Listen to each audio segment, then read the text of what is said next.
So tonight, I'm delighted to welcome Robert Flynn Johnson to the Muscarelle Museum.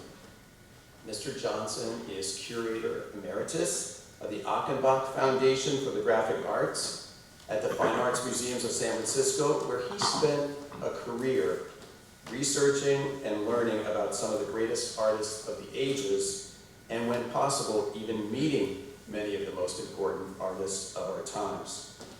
He has extensive experience in building collections and an eye for what may be important as a collection object.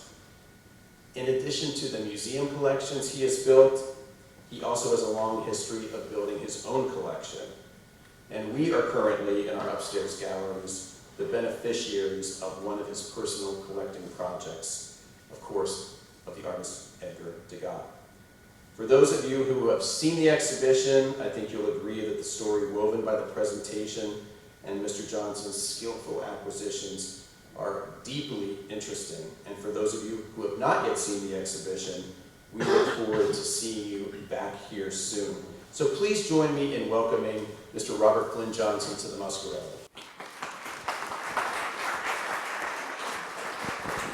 Thank you.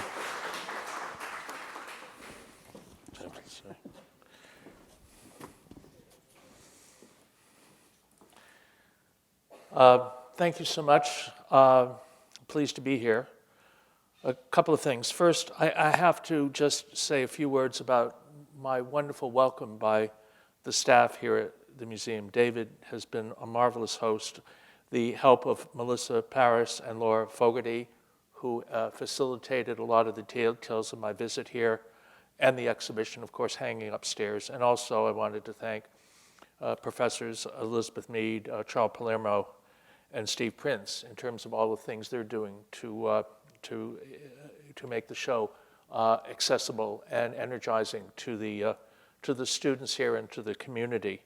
And then finally, I had the great and distinct pleasure of meeting the kind of godfather and godmother of this institution last night, and drinking a couple of bottles of wine, I might add, with Miles and Marshall Chappell, who are extraordinary individuals and who I'm afraid we've all been bitten by the same passion for collecting and passion for art, and it was a wonderful interaction. And so all in all, it's been a very, very enjoyable and breathtaking. I didn't even know this museum only started in 1983. I mean, it's just amazing. And all of you here in the community, the staff here, have got to feel really good about the energy and the momentum that has taken place.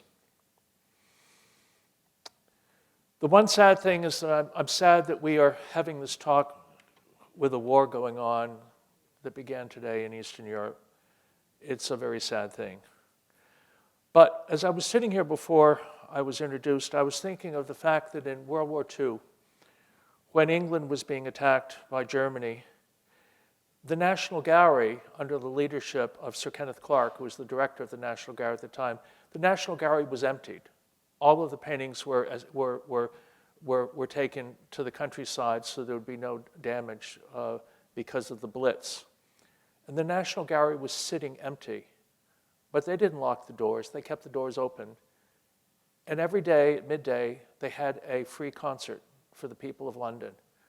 And the sense that although there couldn't be art in the National Gallery, there could be music. And so one thinks, sadly, tonight, with what's going on in the world, it's great that at least for 1 hour here, we can all be together and think about art and think about how art and music can lift our spirits. So I felt I just couldn't start my lecture tonight without making a comment about that.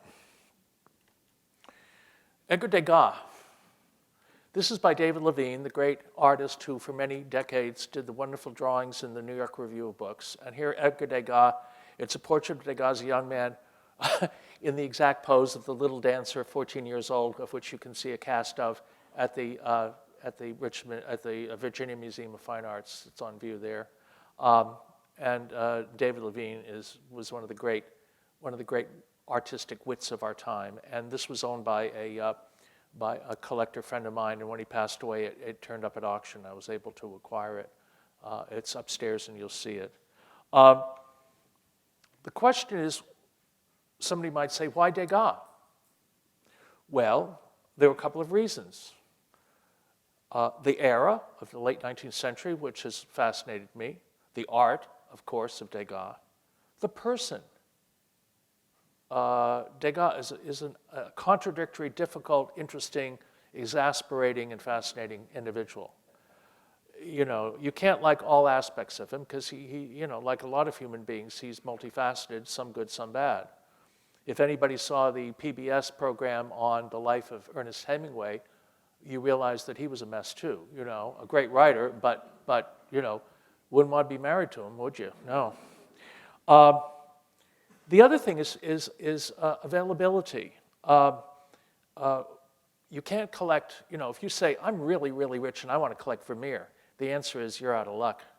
The only Vermeer still in private hands is owned by the Queen of England, and she ain't selling, okay? So there was this accessibility, and the fact is that Degas was a very prolific artist. The greatest collector of Degas in the 19th century was Edgar Degas. He kept hold of everything practically. He sold stuff, but he kept hold of most of it. And so upstairs you'll see around 20 drawings, unique drawings in the show that I own. Every single drawing I own, every single work of art was still in the studio when he died. He had separation issues, okay?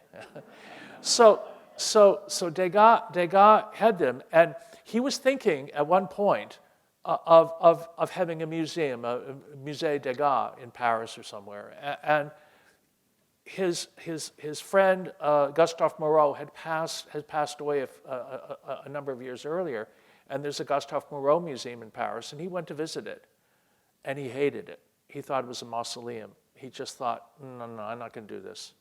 And so when he passed away, he had no children. Everything went up at auction. There were 4 big sales in 1918, not 1, not 2, not 3, but 4 sales during World War I. And there was enough material for a 5th sale, but by that time, everybody had a Degas in Paris that wanted a Degas. It was saturated, and so they canceled the 5th sale because the market was saturated. And a lot of my drawings were from that 5th sale that never happened, that eventually got dispersed into the art market. So there were works available, and quite frankly, I got interested in Degas because when I was a young curator, you could go to Paris, and in the mid-'70s, you could still buy a Degas drawing like some of the ones upstairs for $500. Not a print, a drawing. Now, having said that, fancy ballerinas? No. Fancy racehorse pictures? No. Women in the bath? No. Portraits? Some. Studies of arms and legs and whatever, and works from the antique or works in the Louvre? Yes. I often said about a drawing of a hand, a drawing of a leg, a portrait, eventually I'm going to have a whole human being by Edgar Degas. So one of the things you have to know, and I should also say, besides just availability, was accessibility. The price was, they were still available. I could do it on a curator's salary. And remember, this is a collection. This is a scholarly collection on a curator's salary, so it's a scholarly collection. You're not going to see, there's no pastels, there's no paintings. If this was a major show with those sorts of things, you know, it would be, you know, $35,000 a day in insurance for this institution, and you couldn't afford it, you know. So what I'm really pleased with is that my Degas exhibitions have been traveling for several years, has been able to go to places around the United States where you don't have to go to Washington, you don't have to go to Boston, you don't have to go to New York. It's come to you. This show went to Tulane. The show went to Texas A&M. The show went to the Pittsburgh, the Frick Museum in Pittsburgh. So it's gone to other places. So I'm really pleased that the show has been able to go to places and to give people an insight into this fascinating artist in places that normally people might not have the opportunity to go and see. So I'm really pleased that it's here in Williamsburg. The sense of what you see on the screen is actually a self-portrait photograph. Degas posed himself and had somebody else click the shutter, but it is a self-portrait. In fact, this actual photograph, which is only about 2 inches high by about 3 inches wide, there's about 4 of them in existence. And since my show traveled and since the catalog came out, I actually acquired one of the 5 photographs. So I actually own this one. And I was really pleased that when there was a major show of late Degas at the Byler Museum in Basel, of great paintings and great pastels and great drawings, opposite the title page was my photograph that they borrowed for the show. So I don't own any of those big ones, but I have the photograph of them, so there we are.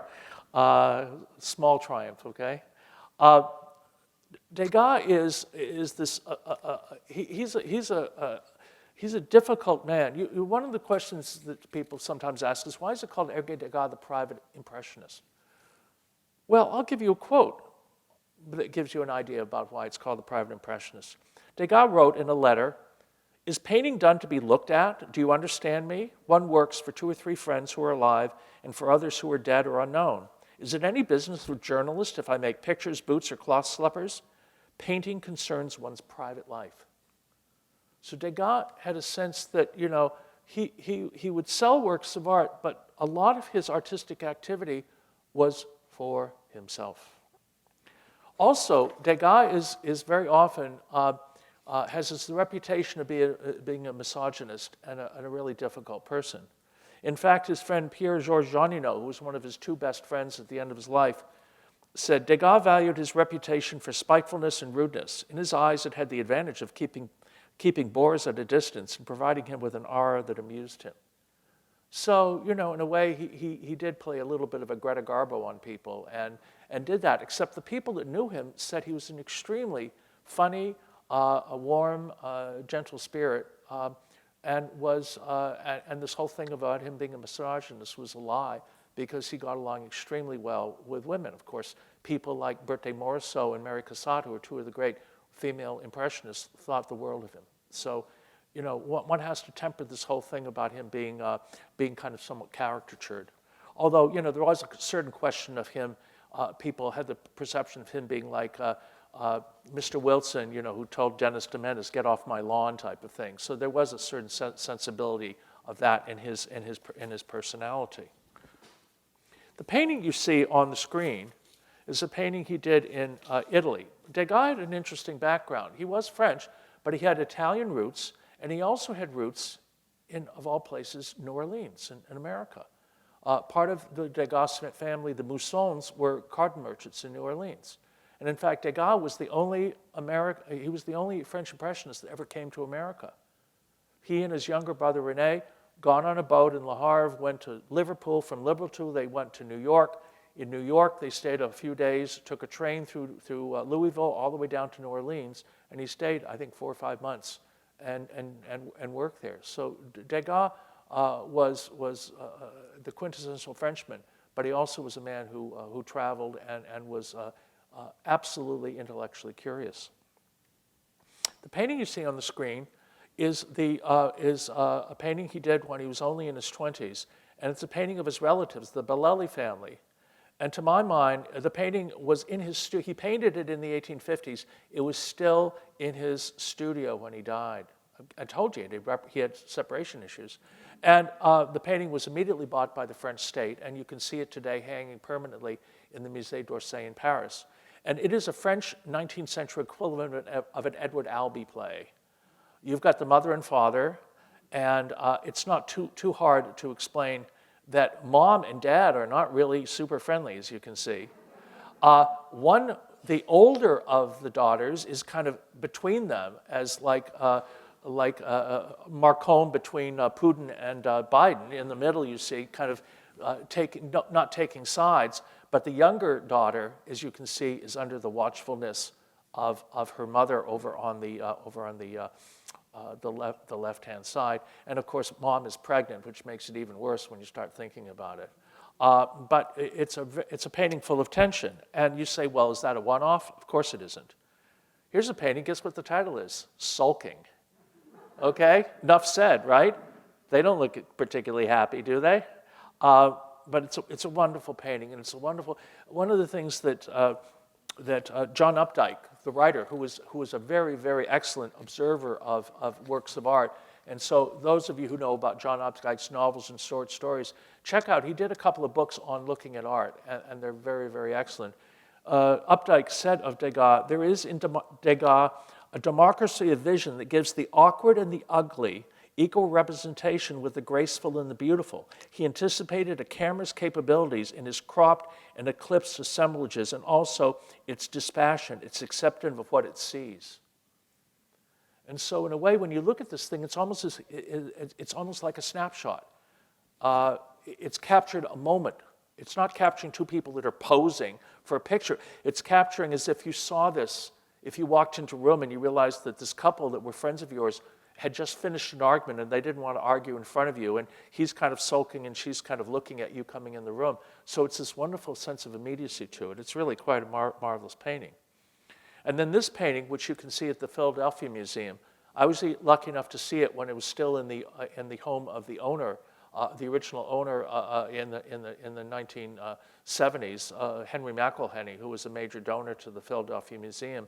This is a very mysterious painting because the painting was untitled. It was in Degas' studio when he died, and it got the title. It got the title for whatever reason, "The Rape," and that's the title that it's given. There is no rape, as you can see. They're both fully clothed, but you can just feel this tension between the woman who's turned her back on the man, and the man, and the man is standing in the corner. It is a terrifying painting. It's a terrifying painting of the interaction between men and women. And Degas, there's nothing like it in the history of Impressionism. All the other people were painting, still lifes and shadows on haystacks and stuff. And Degas was delving deeply into the human condition. A wonderful writer. He was an artist too. His art I don't love, but his writing is wonderful. He said of Degas, "It is a remarkable paradox that the Impressionists were all known to one another as men of goodwill, and their reputation has descended to posterity, yet there were none of them fundamentally concerned with the human condition.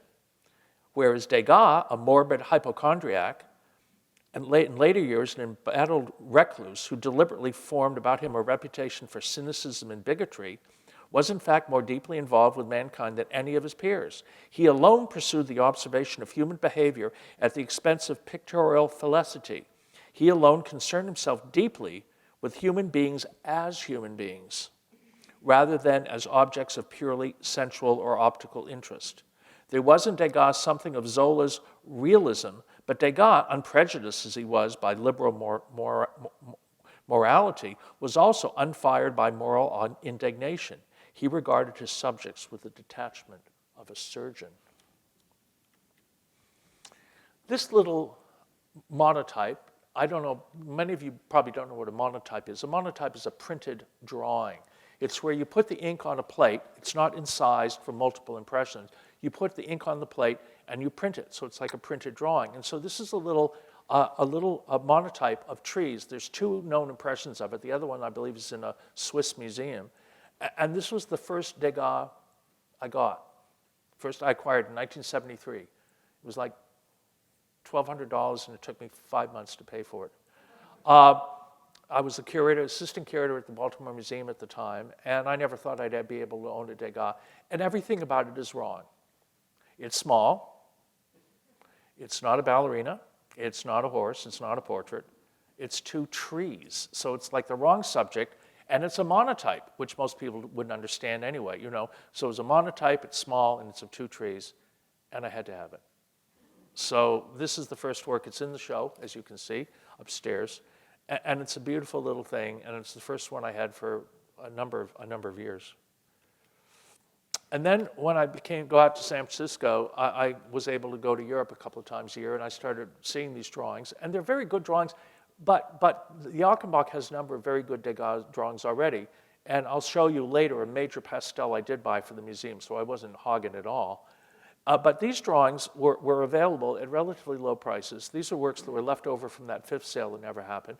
And one of the things that was fascinating about it is, look at this drawing. It's the head at the bottom is your Etruscan sculpture, which you saw in the Louvre, but the legs are not a sculpture. They're from a life drawing. And so he was rifting. He was just sketching. He would take the sheet of paper and go to the Louvre and draw the head, and then he would go to a life class and draw the legs. And so he was rifting back and forth, and he was working. Here's an Etruscan pot that is in the Louvre to this day that you can go visit, and Degas went to visit. Degas said later that his father took him when he was a young man, when he was younger, a boy. He took him and his middle brother, Achille. Degas was one of 3 boys. He was the oldest, Edgar. The middle one was Achille, and the youngest one was René. And unfortunately, all the blood rushed to the head, so Degas was the bright one, and the other 2 were complete nitwits. They were just a mess. But in any case, Degas said that his father took him and Achille to the Louvre, and the young Achille slid on the waxed floors of the Louvre, and Degas looked at the pictures, and he said that's all the difference. He looked at the pictures, and his brother slid on the floor. Here's another one of these drawings where you have, again, another Etruscan sculpture of the head with these life studies of the arm. And when I look at this drawing was done when Degas was like 24, 23, 24, early on. Sir Kenneth Clark, who you might know from Civilization and his other famous books, he said that Degas was the greatest draftsman since Leonardo da Vinci, and I believe it. And one of the things he also said is that there are certain artists like Leonardo da Vinci and Rembrandt, of which every drawing is important. And I believe the same thing with Degas. Every drawing is important. And one of the things that I think you'll see when you go to the show upstairs, and you've got to understand that a lot of people have the conception that an artist does a painting, signs it, sells it, does a sculpture, signs it, sells it, that they are manufacturers of art to sell. None of my drawings upstairs Degas did to sell. All of the drawings Degas did upstairs that are in my collection were done as a means to an end, not the end in themselves. They were works of art that he was using to explore either a face or a gesture or the musclatures you can see in this arm. He was doing these things for himself. He wasn't doing it for us. He would probably be appalled that he saw these things in little gold frames, because that was not his purpose. They are beautiful. God knows they're beautiful. But it's important to know that these drawings were process drawings. They weren't finished. So in a way, this is like looking at first drafts of a great poem, not the finished poem, okay? Can you imagine, in 1857, he's in Italy, he's in Florence, he does this portrait of the daughter of some of his Italian relatives. And it's heartbreakingly beautiful, as you can see. Upstairs, you'll see it's plum-colored paper. You can see upstairs it's in a beautiful kind of plum-colored sheet of paper. And it's basically, although the figure is not fully drawn, you get a sense of the volume of the figure, but it's the little girl's head. And she's both sweet, but she also has a wonderful knowing look on it.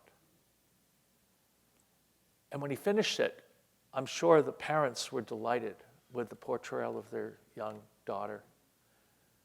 And Degas smiled at them, put it in his portfolio, and they never saw it again.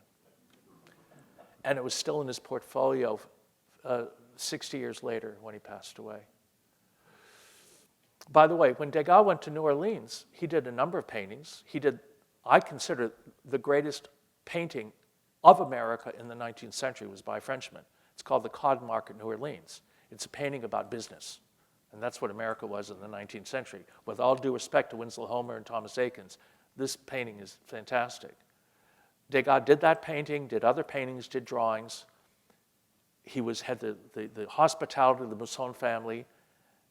And when he was leaving to go back to France, he said, well, that painting isn't quite finished yet, and that drawing has a little bit more to do on it. He took everything back, and he didn't leave a single thing to the family. He took it all back to Paris. Separation issues. So anything you see at the New Orleans Museum to this day was acquired in the last 30, 40, 50 years. Yeah. One thing that very often artists will do when they're teaching a class is take a piece of paper and crunch it up into a crumpled ball and put it on a table and say, draw that.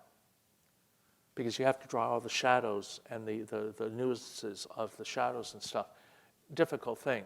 When you think of Degas and Leonardo da Vinci, there are beautiful drapery studies by Leonardo da Vinci. And when you look at this this study, again, it's an early drawing by Degas. You can see the connections between Leonardo da Vinci and Degas. The beautiful sense of confidence in the way he drew this.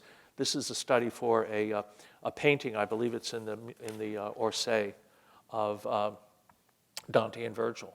And the painting is, quite frankly, my drawing is more interesting than the painting. Sorry, but it is. It's a spectacular drawing. And can you imagine this drawing didn't even make it into the first 4 Degas sales? It was not considered important enough. It's crazy. Again, here's another one of those early drawings that I got, that I was able to get. And this one here, the red chalk drawing in the lower right-hand corner, is a study of the famous marble sculpture of the Dying Slave by Michelangelo that's in the Louvre. Degas just absolutely used he used the Louvre as his classroom. He did have a couple of early teachers, but those early teachers were totally pedestrian, and he went behind them. You know, it was kind of like the famous story about Picasso. Picasso's father was an artist, and when Picasso was about 8 years old, and Picasso doing his thing, the father looked at his son's work and never painted again. He said, geez, it's over. You know, it's like, my son is way beyond me. And Degas was way beyond his early teachers, so the Louvre was his teacher. This is the earliest dated drawing, known dated drawing. And this drawing was done when when Degas was only 19. And it's of his middle brother, Achille. And it's not a great drawing. It's a good drawing. It's not a great drawing, but what I love about it is the casualness of that arm over the chair. It's almost like a snapshot. The normal drawing is a portrait, you know, with the hands in the lap. And, you know, I often say, portraiture is usually those works of art that people inherit, and whoever loses draws straws, and whoever loses it gets them in the family, you know. But when you have a portrait, when a portrait is good, it's really good. And although the portrait's okay, the fact of the casualness of the arm over the chair, that sense of confidence in drawing this, the casualness of the portrait is just very, very special. I like this drawing very much. As I said, Degas did the cod market New Orleans, where he showed the business of America, where people are arguing and looking at cod and reading newspapers and all of that. And here's a painting that Degas did called In the Bourse. The Bourse is the Paris Stock Exchange. And the man in the center wearing the top hat is Ernest May. Ernest May was a friend of Degas, a collector of Degas, and a stockbroker. And you see the other man has got his hand on his shoulder, and he's giving him a stock tip, sell, or sell, buy, whatever. And so it's got that energy of the stock exchange. And again, Degas was doing pictures of the stock exchange, for God's sake, just like he was doing the cotton market in New Orleans. He was capturing elements of modern life. He wasn't just doing people sitting and drinking wine in the countryside like Renoir or whatever. He was showing the urban element of modernism at the time in the 1870s. I show you this painting because Ernest May, who's the man in the middle of that picture, this was his wife. And Degas did this drawing of his wife, which I think is heartbreakingly beautiful. And Degas did a number of drawings of her. And I'm not sure if the commission was ever finished. She passed away. And Degas went to Ernest May and gave him one of the unfinished drawings. Even though the commission wasn't finished, he gave him one of the pieces in memory of his interaction with this woman. But it is beyond beautiful, in my opinion. And I should also mention one of the things you don't understand about collecting. The greatest things I ever collected was my friendships with scholars, my friendships with other curators, my friendships with dealers. Those are the greatest things. Collecting is a journey, not a destination. And the other thing that's very interesting is luck. Some of the works I've gotten, I've just been lucky. I've been at the right place at the right time. It's been a work that I could possibly buy, usually over months, if not a year, to pay it off. But luck is very important, that these things don't fall into your lap. But as Woody Allen once said, 90% of success is showing up. And so if you don't go to the show, if you don't tell a dealer, once there was a dealer that was in San Francisco from Switzerland, and she asked two of my friends that are much richer than me, what were they interested in? And they said, well, we're interested in all sorts of things. And I said, I'm interested in early Degas and Adolf von Menzel, who was a German draftsman of the 19th century. And these other ones said, we're interested in all sorts of things. Well, she got a Menzel drawing. Who did she contact? She contacted me because I said I was looking for a Menzel. And one of my friends said later, why didn't she offer it to me? I said, did you ask for Menzel? She said, no. He said, no. I said, well, then it's your question. You know, so sometimes sometimes it's better to be lucky than smart. I was lucky on this. This is a drawing by Aubrey Beardsley, and you'd say, well, what is this doing in this talk? Well, I actually own this Aubrey Beardsley. It's the Rape of the Lock from the Rape of the Lock. It's a very important drawing by Aubrey Beardsley, and I had discovered it years and years before. I got it very advantageously, and I loved it. It was very important, but I only admired it. I didn't love it. And but his works are very rare. Most of his major drawings are in museums already, like the Victoria and Albert and the Fogg Art Museum, places like that. And so a number of dealers were always pestering me. They said, well, you know, do you want to sell it? And I said, well, you know, what do you want to offer me? And they say, no, you're supposed to tell us. I said, forget it. There hasn't been a Beardsley on years. So anyway, a Beardsley came along, sold for a lot of money. And one of my dealer friends called me up the next day and said, do you want to sell that drawing? I said, you mean for the price that the other one sold for yesterday? So I knew, and I did sell it to him. And the reason I mention this, by the way, the man is my friend to this day, and I know the drawing. I can go visit it. I'll see it probably next week when I'm in New York. So he still owns the drawing. But I used that money to buy a number of the Degas drawings that I could not have possibly afforded otherwise. So Mr. Beardsley he has to get some credit for some of the works upstairs. This again is one of my heartbreakingly beautiful drawings. This is a drawing of Degas Maid. And this drawing is a study. She's sewing. You can see she's sewing. And this is a study he used this drawing as a study, from life, of course, and he incorporated this into a pastel of a woman seated with a couple of ballerinas, and she is the chaperone in this more finished pastel. And so she's the chaperone for the little girls in the ballet picture. And Degas did the drawing, again, threw it in his famous portfolio, so nobody ever got to see it. And then years later, when he was going through the portfolio for Michel Manzi, who was doing a portfolio of reproductions of some of Degas' drawings, Degas came across it, and then just in emotion inscribed it, my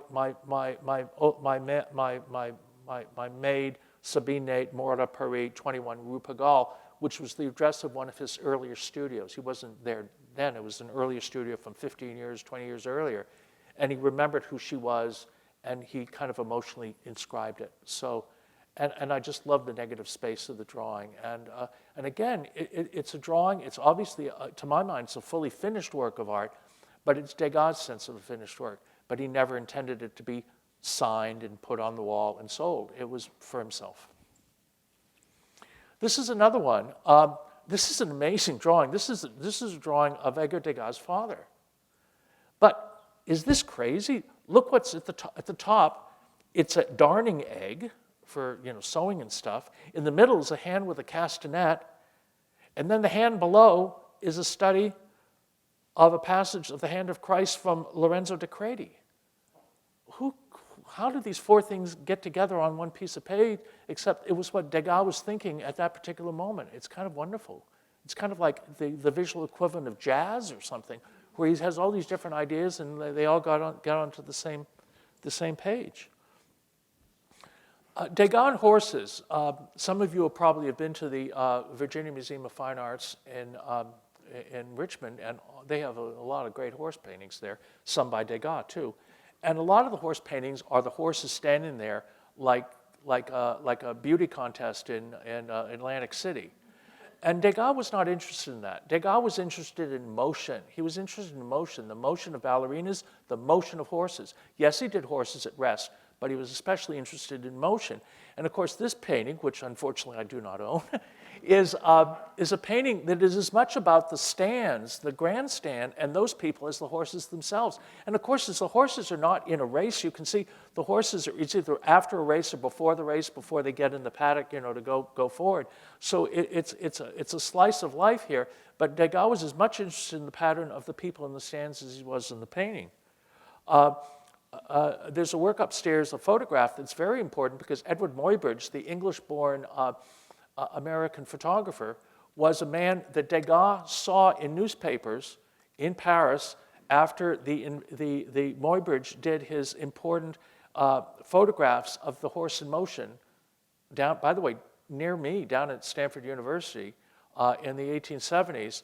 And this is one of the early photographs, a very rare early photograph, and you can see at the top right and the bottom left, you can see the horse with all four hoofs off the ground.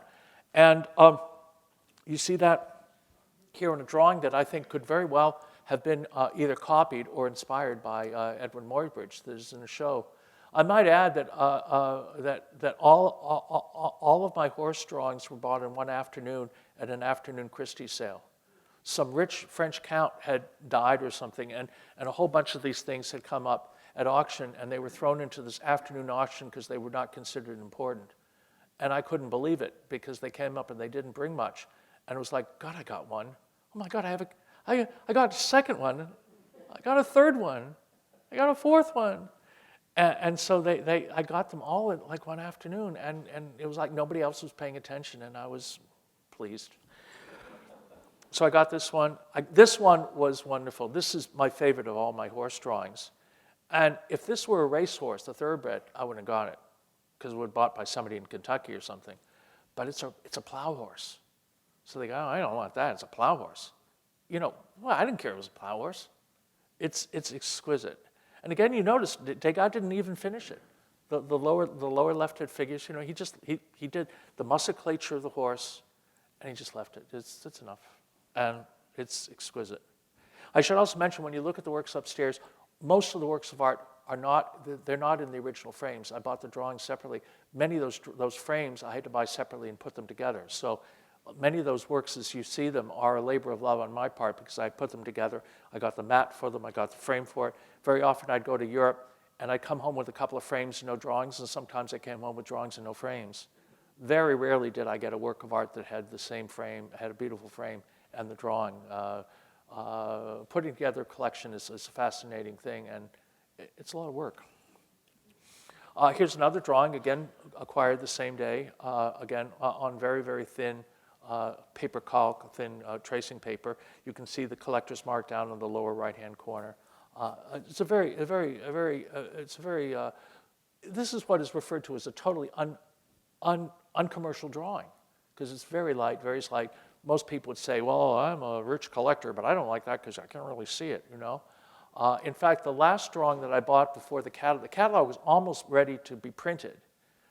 And I was in Paris, and I got one last drawing, and I told them, stop the presses, I got to get this thing into the catalog, which we did. And it was the least expensive work I ever bought, even though it was the most recent one, because you could almost not see the drawing. It's upstairs, it's double-sided. It's 5 studies of a horse, 4 of which are a horse's ass. And Degas obviously was at a race course, and he got out a sheet, and he started sketching because he wanted to get what the back of a horse really looked like to use in a painting later. And it's a very light, very slight drawing, but hey, it's a double-sided drawing by Degas. As I said, there's nothing that Degas is not of interest to my mind, because they all fit together in what he was trying to do as an artist on his artistic journey. This again was that same afternoon, 2 studies again of a draft horse, not a racehorse. And then if you look over on the right-hand side, on the side, he had turned the sheet of paper. It's a study of a dog, probably a hunting dog. Again, the stream of consciousness. Again, he wasn't doing it to please us. He had instructions to himself on how the horse was moving, you see, that he put on it. And again, he wasn't doing it for us. He was doing it for himself. One of the things I have to explain about the prints upstairs. Edgar Degas, as I've told you, was an odd duck. He made prints. He made lithographs. He made etchings and aquatints. But he did something that I can't think of anybody else that did a number of prints ever did. He never monetized them. Most people do an etching so you could print multiple impressions and sell them to multiple people. Degas did etchings and lithographs, and he never sold them. He did them. He did another etching, another lithograph, another etching, and he put them in his drawer. And so his lifetime impressions, the ones he printed when he was doing them back in the 1870s and stuff, he printed 4 or 5 impressions. That's about it. Okay. The one that he did most was the portrait of himself, which he gave a few of them away because it was him. But he didn't monetize them for whatever reason.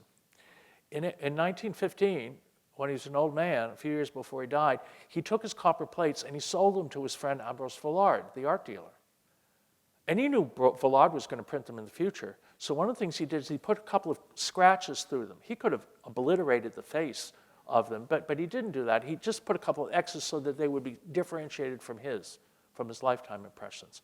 And so I own these cancel plate impressions that Villard printed because I couldn't possibly afford those early impressions before the cancellation marks are a fortune. So I could never afford those. So I just wanted to explain what they are, these cancellations. Degas put those scratches through them. He did that, but he did it just to differentiate.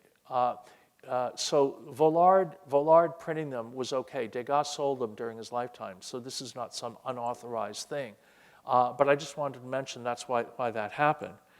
This is a portrait of Tourny, who was a friend of Degas in Rome, an older artist who was a mentor to him.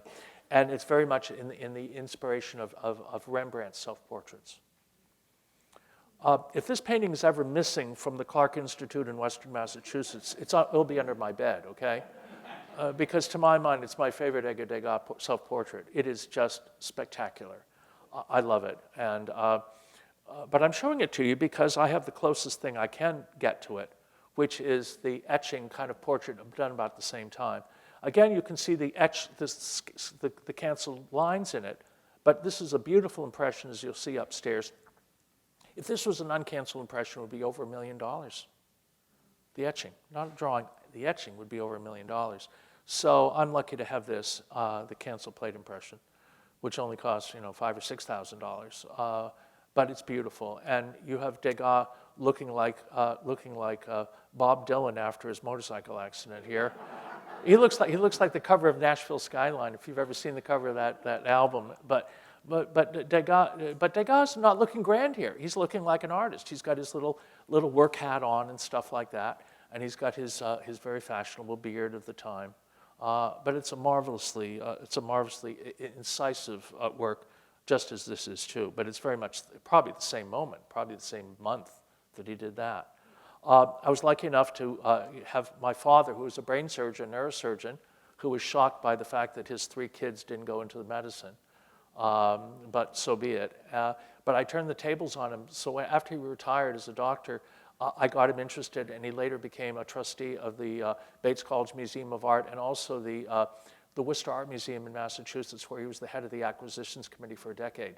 So I turned the tables. He couldn't get me into the operating room, but I got him into the boardroom of museums. So it was a nice trade-off. And my parents and I spent many time when I was in London or Paris, and they would come over about the same time, and I'd work all day doing my thing, and they'd do their thing, and then in the evening we'd get together for dinner. So it was a really wonderful moment in my life with my parents, who I owe everything to, because they were intellectually curious and thoughtful people, and I always say all of my good qualities come from them.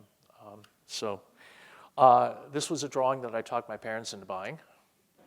I couldn't afford it, but they did, and they left it to me. And it's a self-portrait. And you say, how's it a self-portrait? It's a profile. 2 mirrors. You set up 2 mirrors, you do self-portrait. Again, it's very early Degas. It looks like it's a Renaissance drawing, doesn't it? I mean, it looks like it could have been done by Leonardo da Vinci or something. Amazing, incisive. The simplicity, what he put us in and what he felt he could leave out. Edgar Degas was great friends with Edouard Manet, the great painter. They were good friends, and Degas honored Manet by doing 3 etchings of him, 1, 2, 3. The first 2 are really wonderful. They're like snapshots. Here he's just sitting in the chair with a hat, again, sitting in the chair with a hat on the ground. And then the last one is a little bit more conservative. And he also did a painting of Manet and his wife. And he gave it to Manet. And Manet, in turn, as a gesture, gave Degas a beautiful little still life, a painting of plums. Later, Degas went to visit Manet. He saw that Manet had taken this painting that Degas had gifted him, and it was a painting of Manet listening to his wife playing the piano, and Manet had cut the painting in two. Manet didn't like the way his wife was portrayed, and so he cut it in two. And Degas insisted he give the painting back to him. He was furious. And later, he took the still life with plums and left it on Manet's doorstep with the empty milk bottles. But I guess Manet was somebody you couldn't get angry at for long, because I guess he was a convivial guy. And they made up their friendship again. But Degas never got the plums back because Manet had already sold them. Again, I would love to have bather drawings and pastels. I could never afford them, but I do have this cancel plate impression.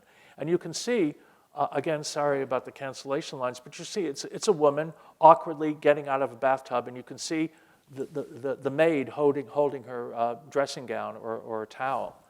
And Degas was attacked by people saying, "Oh, Degas shows women as animals and stuff like that." No, Degas was showing women as human beings. Degas didn't do the kind of long reclining nude that would hang over a bar, you know, in Billings, Montana, or something. No, he did women being human beings. He often made a comment about, I said, I do women as if I'm looking through the keyhole, at them being real human beings. And you can see it in this piece.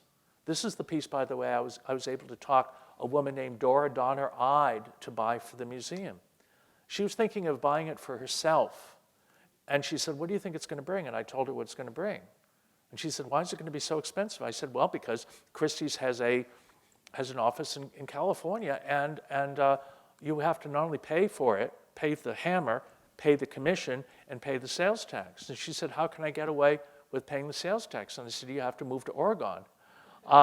And she didn't want to do that, but she also wanted to do any funny business, because she was going to be afraid, as an old Republican, she'd be banging her metal cup on the bars of some jail for doing something wrong. And so she finally said to me,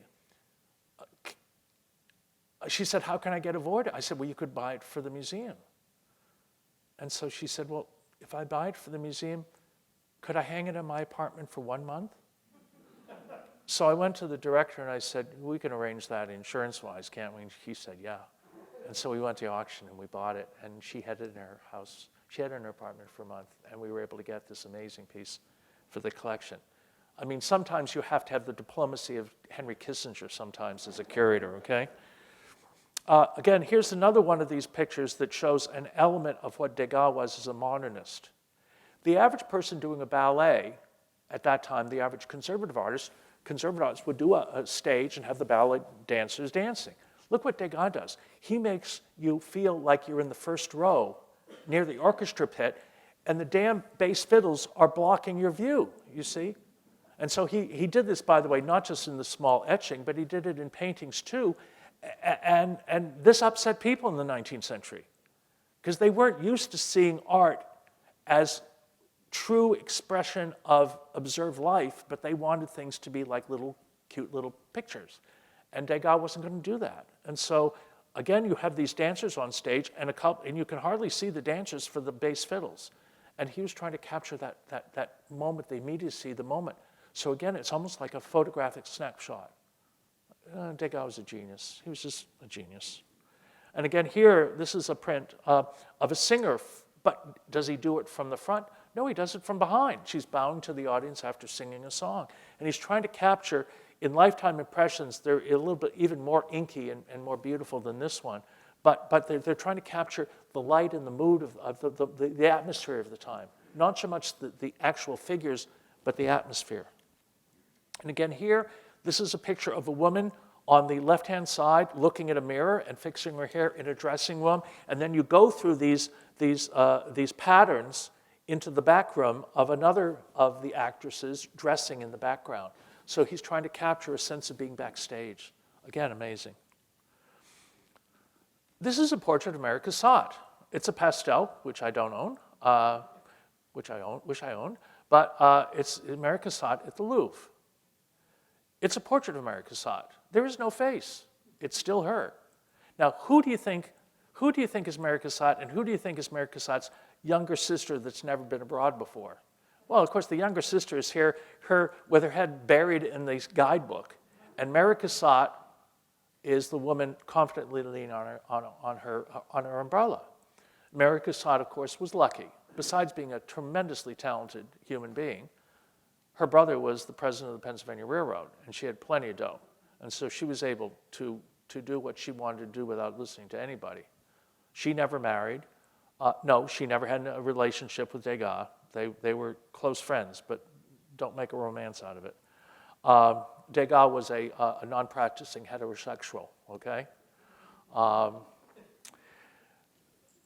In the show, however, are two prints of the same subject of Mary Cassatt in the Louvre. Here is Mary Cassatt, again in that same pose, again with the daughter and her sister with a guidebook, in the Gallery of Antiquities looking at a Etruscan sculpture, which you can go and visit. You can sit on the same bench looking at the same sculpture in the Louvre to this day.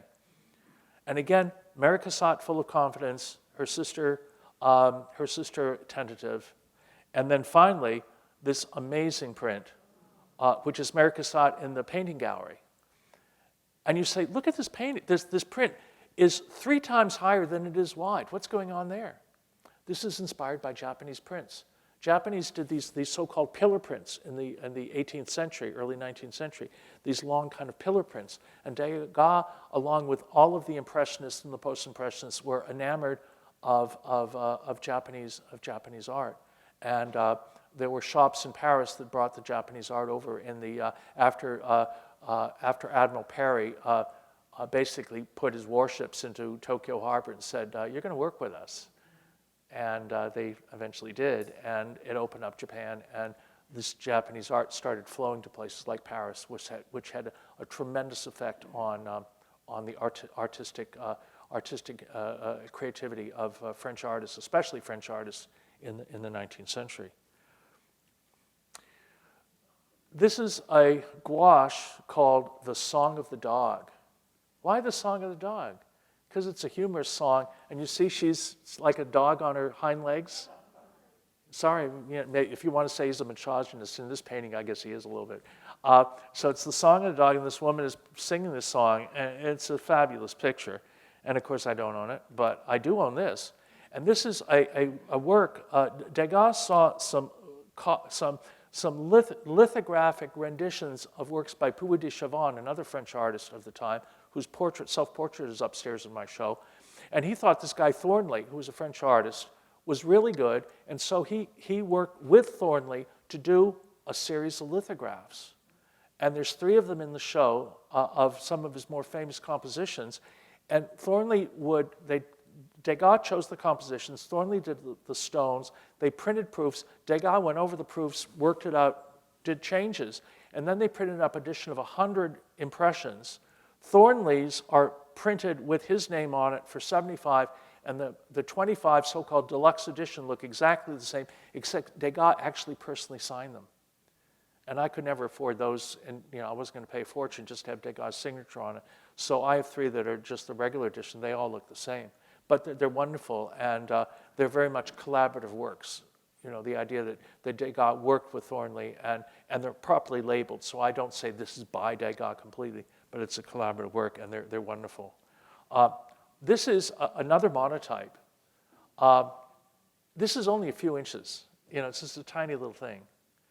And one of the things about monotypes, you can do a drawing, and you can go back to the drawing the next day and draw a little bit more. Or obviously, if it's etching plate, you can work on it for weeks if you want. But with monotypes, you've got to work really quickly because it's wet ink on a plate. You print it, and it's done. And if you don't print it, it dries out, and it's gone. And so this is this monotype. And I knew it because this was, the monotypes can often be printed once or twice. And so this was printed twice. The second impression, the later impression, was owned by the British Museum, and they bought it in 1947, I think it was. This came up a number of years ago, 15 years ago, whatever, and it was from a French private collection, and I wanted it desperately. I love it. I love the fact that they don't look really happy. Look at her face turned away. It's like you almost see her turning away, and him not really happy, not pleased either. And it's this wonderfully illustrated couple. And he did this completely from imagination. He didn't have a couple there. He was just riffing. This is like jazz. This is like just riffing. And he just did this little wonderful little. It's like finger painting by a genius, you know. And he did this, and he printed it, and I got it on the last bid. If somebody had bid one more bid, I would have been out. And again, sometimes you got to be lucky. I do have one letter. I'm not big into collecting letters, but I thought it would be nice to have a letter in my collection. And again, I actually mentioned that I never intended to do a show. I never intended to have an exhibition.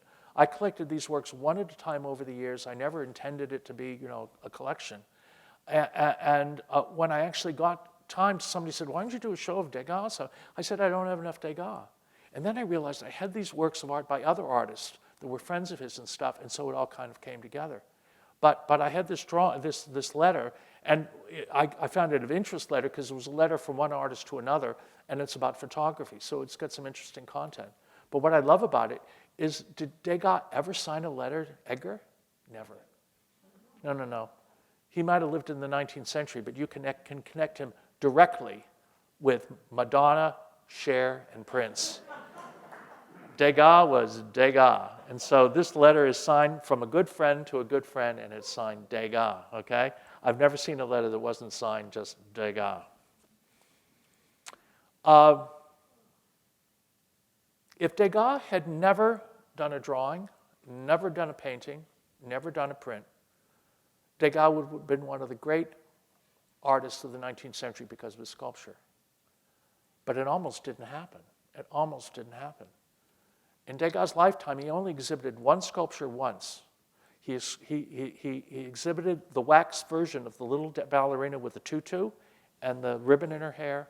He exhibited at one of the Impressionist exhibitions. That's the only sculpture ever exhibited. But Degas was passionate about sculpture and did a lot of sculptures in his studio. And when he died, they went into his studio and they found like 150 sculptures in various states of finish and unfinished. And they entrusted a close friend of Degas named Bartolome to look at the sculptures and see how many could be rescued, saved, and cast in bronze. And to his credit, Bartolome didn't say, well, let's cast them all and make a lot of money or something. No. He said about 50 of them were just in not good enough state to save, and so they were destroyed. They just were not finished enough. But the ones that were finished, they cast a couple of years after Degas died in a very small edition of about 26, I think it was. And so they were cast in a very small edition. And one of the things you'll see here, this is a sculpture of one of the waxes, where these sculptures were made of wax and wire. He worked those wires together and put the wax on them and stuff like that, and fashioned all these fabulous portraits of horses and bathers and dancers and stuff. And they're fantastic. And here we have the X-ray of one of those waxes, the original wax, and here is the bronze sculpture of it. And you see that amateur in the middle of it to hold the thing up so it wouldn't fall apart.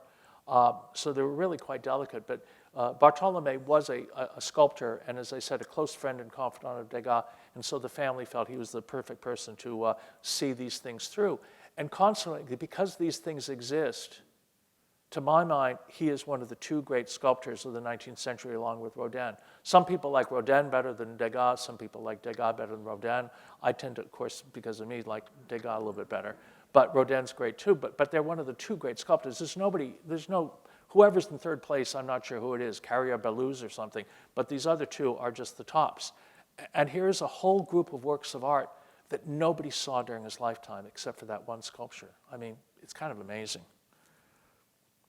Well, the only one I have is a tiny little, he did three portraits.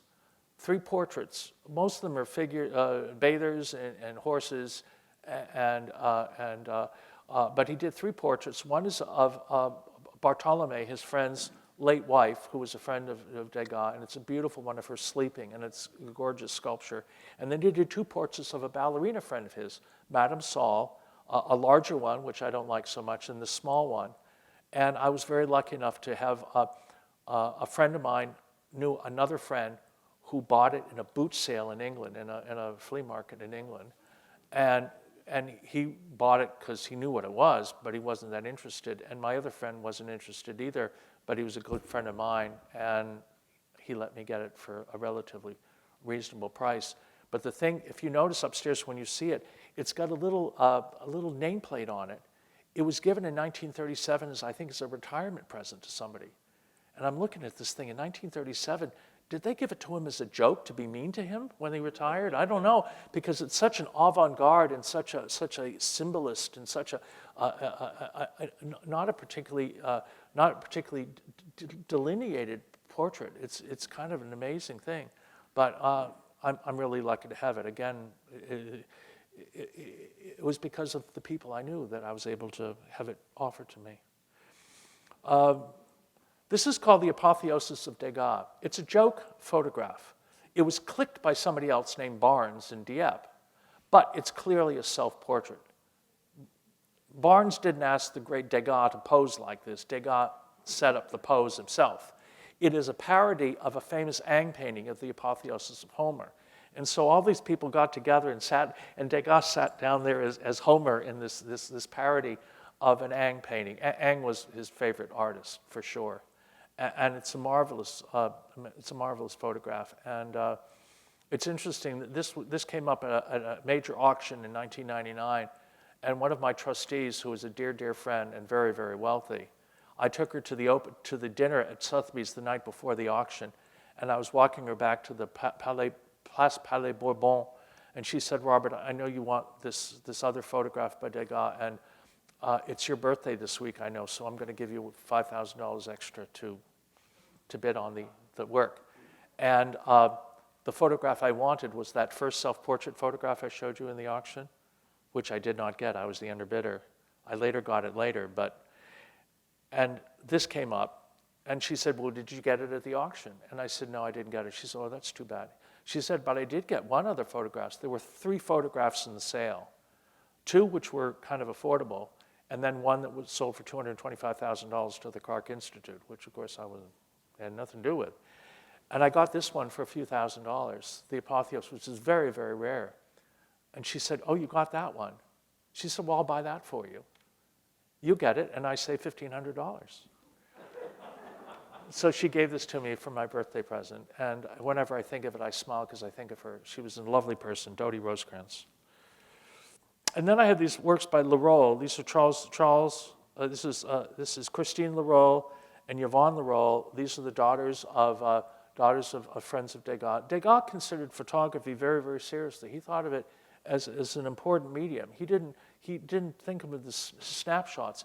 He carefully posed people over the years, and this was an obsession of his at the end of his life. You know, I mean, it's very interesting that you have Degas, who worked in painting, yes, pastel, yes, drawing, monotype, printmaking, and photography. I mean, he was very, very curious in all sorts of mediums, and the photography was kind of a modern medium, and he saw it as an extension of his own way of seeing the world.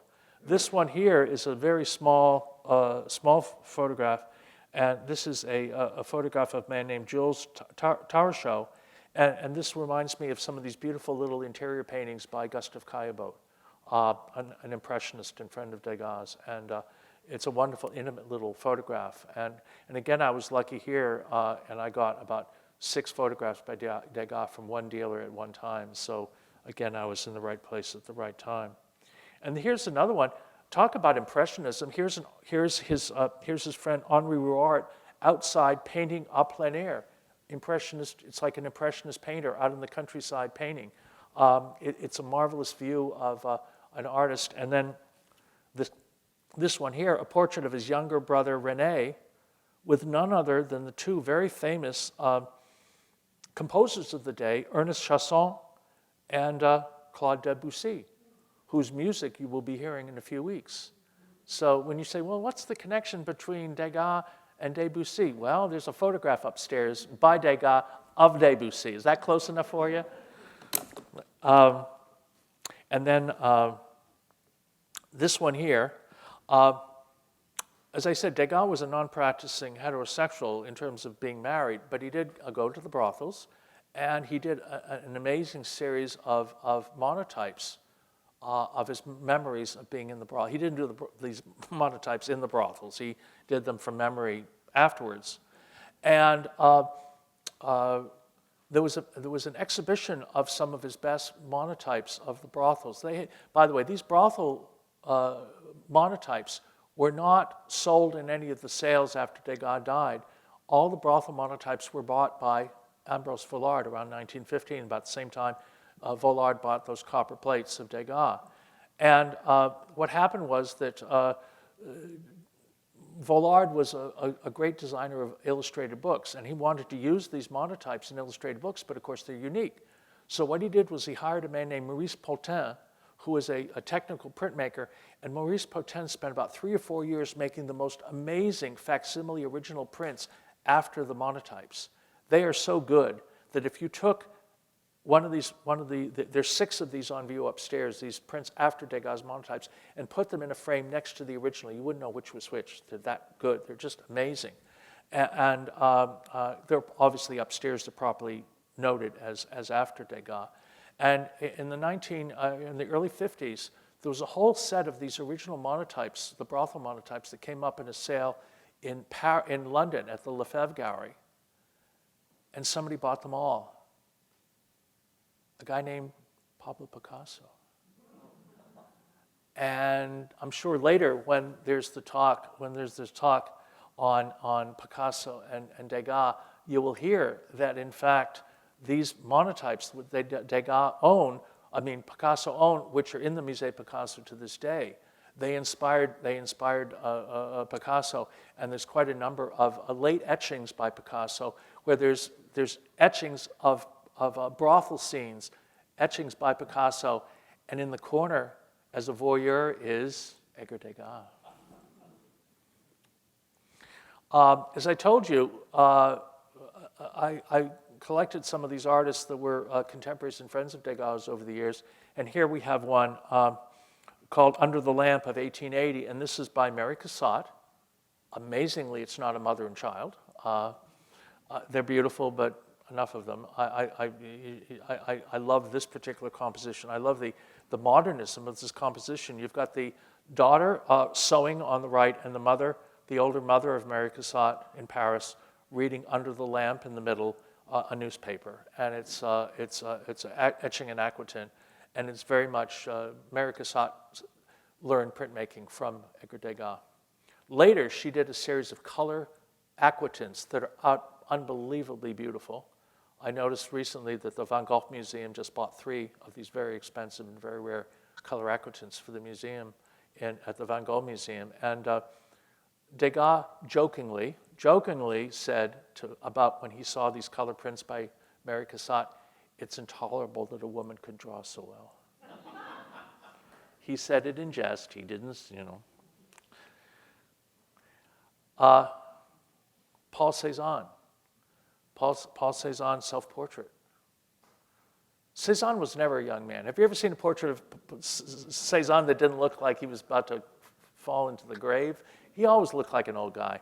And the only reason I bought this, I was able to acquire this drawing, was bought by the great Benjamin Sonnenberg. Benjamin Sonnenberg was a famous advertising man in New York. He bought this in the early 50s.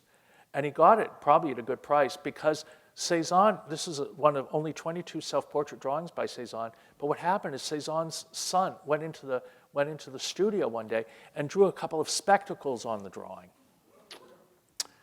So Sonnenberg bought it, And the drawing was in chalk and the spectacles were in graphite.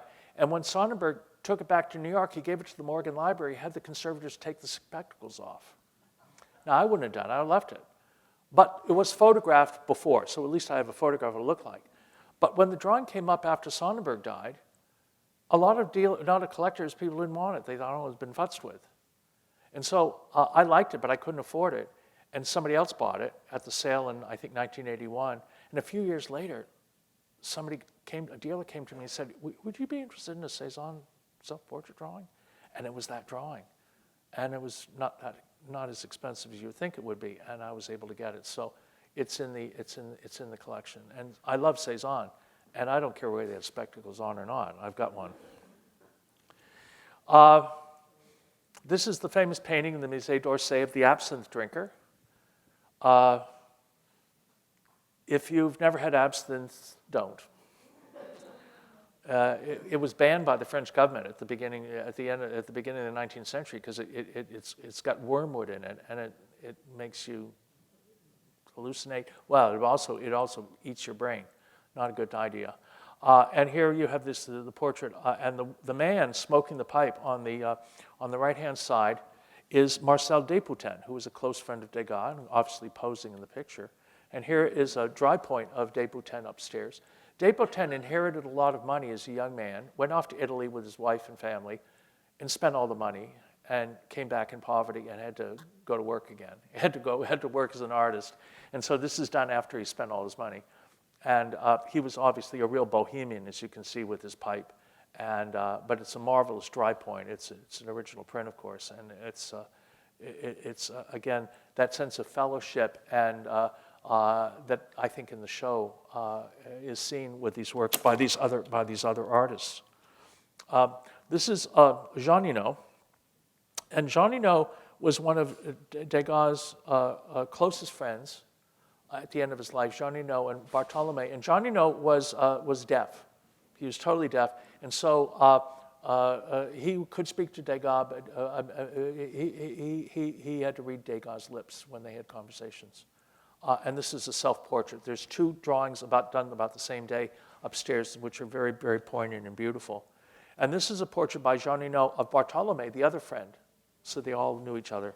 And I was lucky to get these things, because again, as I've tried to say about this exhibition, it's as much about Degas the man as the Degas the artist. It's about the friendships and the interactions and stuff like that. And so a lot of people would say, well, why did you want that? You know, it's not by Degas, or it's not of Degas. Well, it's of Bartholomé, who was Degas' closest friend, so good enough for me. This is a portrait of Ferdinand Cormon by Boldini. Boldini was the famous Italian artist of the same period.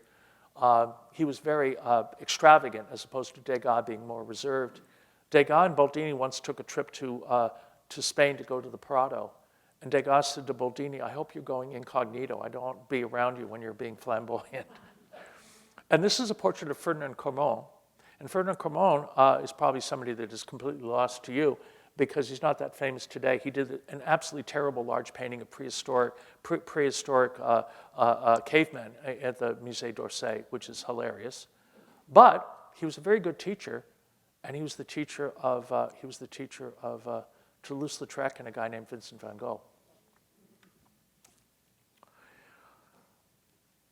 I had a chance to buy this. This is a work by one of Degas' early close friends, Tissot, and Jean-Jacques Joseph Tissot. Tissot was very famous in both England and in France, did very fashionable paintings. He was thought of not well 20, 30 years ago, and now he's thought of very, very highly. And there was a major show of Tissot at our museum at the Legion of Honor in San Francisco a few years ago, and they're beautiful.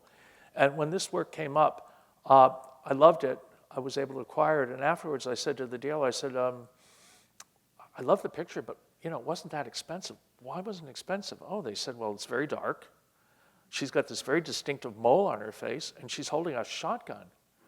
And I said, those are all the reasons I wanted it. It's a marvelous piece. We don't quite know whether he's showing a woman out hunting in Automne Mogul, because she's wearing sporting clothes, all right? So she's wearing the proper clothes that a fashionable lady would wear when she went out to shoot small defenseless things, okay? So she's wearing those proper clothes. But we still don't know really whether this was a picture of a woman out in the nature, or whether she might have been somebody was not happy with who her husband was with that evening. So the painting, we don't know whether it's a theatrical picture or from nature, but it's a wonderful work of art. And here we have Degas as an old man. This is not at the end of his life. This is probably in the 1890s. And he posed for this portrait probably somewhat grudgingly. And he's wearing his little, looks like almost like a little baseball cap. And again, I was lucky enough to snag the very, very rare drawing of Degas wearing the same cap, looking rather thoughtful here. And then I have a couple of works of art not in the show. Here's a work by my friend Joseph Goldine in 1981 drawing. Of course, my friend Goldine knew how much I loved Degas, and so he did this drawing for me of Edgar Degas, an old man, leaning on a portrait of Edgar Degas, self-portrait as a young man. And one of the things you can see, I mean, we often think, well, Degas is this from the 19th century and old, way back then. At the turn of the century, in the early part of the 20th century, a man named Sasagitri had this idea of filming the Impressionists. Obviously a silent film, because it was the early 20th century, but he wanted to take pictures of these artists. And of course, the one artist that you can see a number of films of is Monet, because Monet lived into the 20s.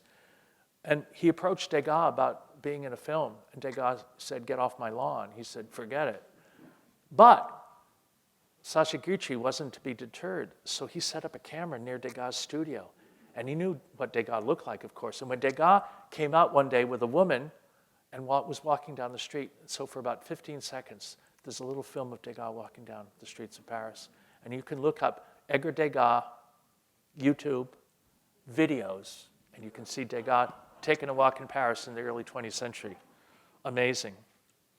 And here's Degas, an old man, looking like something, he looks like Homer, Homer in the Iliad. He looks like some sort of a spiritual being. And it's a beautiful work. In fact, again, knowing me, collecting is a journey, not a destination, I actually own this photograph. I own a print of this actual photograph.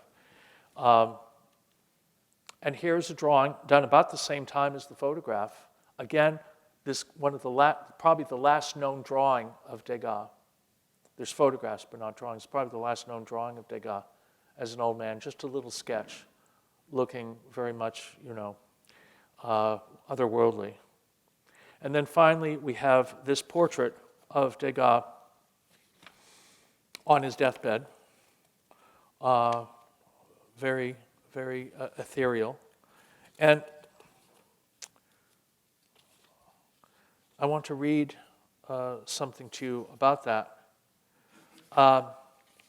Here, if I can find it. Already for a long time, Degas lived in a dream, and I was happy to see his beautiful figure. He had achieved a beauty that you cannot imagine. He was like Homer, but more beautiful than he of the Louvre. And when dead, he still kept that nobility that only a very beautiful life can give. At the end of his life, and again, people thought of Degas as this curmudgeon and stuff, but at the end of his life, one needs to hear Degas' words. In a letter to Henri Leroux, who was the artist friend of his, who I showed you the two photographs of his daughters earlier in my talk, he wrote a letter to Leroux who said, Degas said, quote, "One shuts oneself like a door, and not only against friends. One eliminates everything around oneself, and then, all alone, one kills, annihilates oneself out of disgust. I've had too many projects, and now I'm blocked, impotent. I've lost the thread. I thought I would always have time. In the middle of my troubles, and in spite of my weakening eyesight, I never despaired of being able, one fine morning, to get going on what I had not done, what I had kept from doing. I piled up all my plans in a cupboard for which I always had the key with me, and I've lost the key." And then finally, again, Degas died in 1917, but at the end of his life, a friend of his, a young friend of his, wrote a memory of Degas. He wrote, "During the war, the First World War. I happened to meet Degas on a train that was taking us both back from the autumnal excursions in Paris, in Versailles. Even in the darkness after the arrival in Paris, he refused all assistance and plunged with perfect surety into a street encumbered with automobiles. During the crossing, in a reply to one of my deferential questions, he said, "At my age, you don't believe in anyone. You no longer hold to anything. You are screwed." So, you know, he had a certain fatalistic sensibility. In 1968, a good friend of mine named Eugenie Parry, Janice, at Harvard University published a landmark book on Degas monotypes. This is the cover of that book. In the catalog, she attempted to do a catalog raisonné of all of Degas' prints. Number 241 and 242 were two portraits of a monotype. And in the whole history of Degas monotypes, amazingly, these two monotypes were printed on the same sheet of paper. He probably didn't print it through a press, but he probably inked it and printed it with a spoon against the plate. He printed one, turned the paper, and printed it a second time. So in the catalog raisonné, it's two portraits of a woman, present whereabouts, unknown. One of them was shown in a show in 1958 at the LA County Museum, but the second one wasn't shown, and she didn't know whether the second one was maybe under the mat, but it was only one was shown. I've got a feeling something had happened. I'm showing this to you because a recent acquisition of the Muscarelle Museum is none other than this monotype. It's one of the two, but you can see that somebody cut it in two. At some point, some idiot dealer decided he could do better. And so the historic of having the two on the same sheet was separated. And one wonders where the second one was, or is. Well, this evening I want to introduce you to the second one. It's in my collection. It's in my collection. I acquired this. I was lucky enough to buy this at an auction, and I was lucky enough to buy it a few days after Hurricane Sandy hit New York, and nobody came to the auction. I picked it up for the reserve. So, you know, again, sometimes I just pinch myself on luck and all. And when the show was coming here, and then when I got the catalog from the museum, of the Muscarelle catalog that had the upcoming show, and it had this new acquisition, I nearly fell off my chair, of course, because I never thought I'd ever see the other one again. And the reason it's not in the show, by the way, is it's in another show of mine called Contemplating Character, and so it's in another of my traveling shows. And my show is so large anyway that the catalog is finished and all that, so that's why it's not in the show. And of course, I only realized at the last minute that we both had them. But I'm also happy to tell you something, again, because I'm a Degas scholar. It's not a portrait of a woman. It's a portrait of her. It's a portrait of the actress Ellen André in the famous painting in the Musée d'Orsay of the absinthe drinker. So you all not only have half of my Degas monotype, and I have half of your Degas monotype, but you have a portrait of this famous actress Ellen André that was one of Degas' closest friends, who was the model for one of his most famous paintings. How about that? Thank you guys very much.